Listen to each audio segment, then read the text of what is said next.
আসসালামু আলাইকুম সবাই। আমি এসেছি আমার মামাতো বোনের বিয়েতে। আজকে হলো বিয়ের পরের দিন, মানে খাওয়া দাওয়া শেষ, এখন ঘোরাঘুরির পালা। তো আমরা সব ভাই বোন মিলে প্ল্যান করলাম, চলো কোথাও ঘুরতে যাই। যেই বলা সেই কাজ, বিকালবেলা সবাই রেডি, বের হয়ে গেলাম অ্যাডভেঞ্চারে। কিন্তু সমস্যা হলো এখানে কোনো গাড়ি পাওয়া যাচ্ছিল না। শেষে কি করলাম জানেন? আমরা সবাই এক রিকশায় উঠে বসলাম। এক রিকশায় এতজন, মনে হচ্ছিল আমরা পিকনিক পার্টি না, সার্কাস টিম। যাই হোক, শুরুতে মজা লাগছিল, কিন্তু একটু পরেই বুঝলাম রাস্তার ধুলাবালি এমন উঠতেছে, মনে হচ্ছিল আমরা সোজা মরুভূমিতে এসে পড়েছি।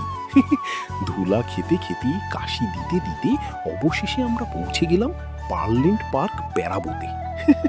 আমি আগে একবার বন্ধুদের সাথে এখানে এসেছিলাম, আজকে আবার ভাই বোনদের নিয়ে এলাম। আর আপনারা তো জানেনই আমি একটা ভিআইপি মানুষ, আমার টিকিট লাগে না, কিন্তু ভাই বোনদের জন্য টিকিট কেটে ঢুকে পড়লাম ভিতরে। পার্কে ঢুকেই আমরা একদম অবাক, পুরো পার্ক ফাঁকা, মনে হচ্ছিল পার্কটা আমরা ভাড়া নিয়ে নিয়েছি। একটু ঘোরাঘুরি করার পর বুঝলাম এই পার্কটা আসলে আমাদের মতো ছোটদের জন্য না, বড় বড় ছেলে মেয়েদের জন্য। তারপরও আমরা ভাবলাম এসেছি যখন, একটা রাইড তো দিতেই হবে। একটা রাইডে উঠে হাসতে হাসতে, ভয় পেতে পেতে শেষ পর্যন্ত বের হয়ে গেলাম। তো বন্ধুরা, আজকের মতো এখানেই শেষ।